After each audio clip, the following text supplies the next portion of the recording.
let's talk about cybersecurity. If you're running a healthcare practice, you might think hackers are only after big hospitals and corporations. Nope, you are on their radar too.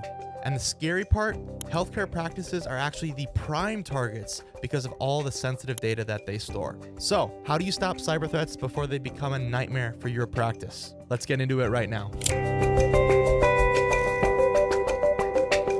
So, why do hackers even care in the first place? Well, patient records are basically a gold mine in the cybersecurity world. We're talking names, social security numbers, insurance info, everything a hacker needs to commit fraud or sell on the dark web. And the numbers for this are absolutely crazy. According to IBM, the average healthcare data breach in 2023 costs around $10.93 million. Not overall, that's per breach. That's absolutely crazy. And if you're thinking, well, hey, my practice is small, nobody's coming after me, think again. Smaller practices actually get targeted more because they tend to have weaker security measures. If a cybersecurity attack hits, it's not just a tech problem, it's a huge business problem. Here are some of the things that could go wrong. Operational downtime is usually way overlooked. Ransomware can lock you out of your systems for days. No access to records, no access to appointments, it's complete chaos. And don't even get started on the HIPAA violations. Leaked patient data, that could mean massive fines and of course, legal trouble that accompanies it. And then of course, we have the risk to your patients. If your systems go down, it could delay important treatment or care. Now, I'm not saying this to freak you out. I'm not here to scare you. I'm saying this so you can begin to protect yourself and your practice. Let's talk about some solutions. Number one, and the biggest one in my opinion, is just train your staff. They are your first line of defense. Did you know that 95% of breaches happen because of human error? Yeah, that email from IT support asking you to click the link, it's probably a phishing scam. Here's what you should do to fix that. Train your team regularly. Implement something called security awareness training. Make it a really simple rule inside of your organization. If you're unsure, just don't click.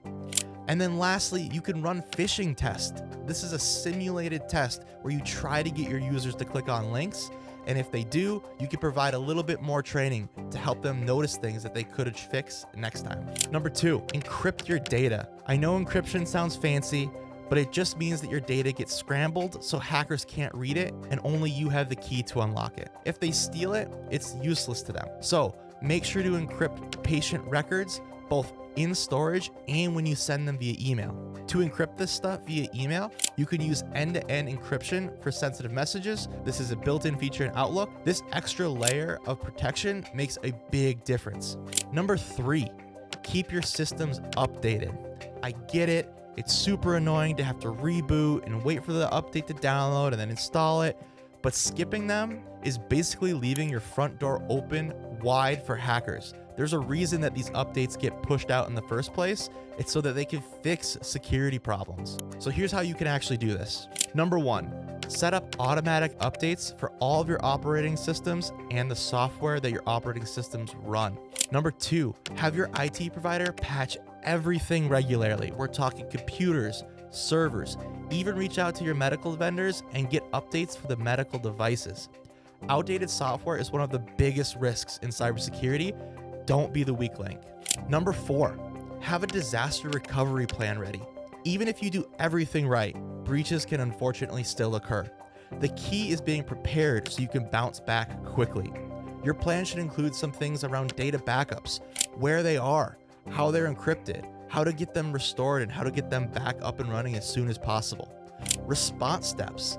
What actually do we do? What steps do we take in which order when a breach occurs? And number three, you need a communication plan. If the data that you hold is unfortunately leaked, how are you going to communicate it to your patients?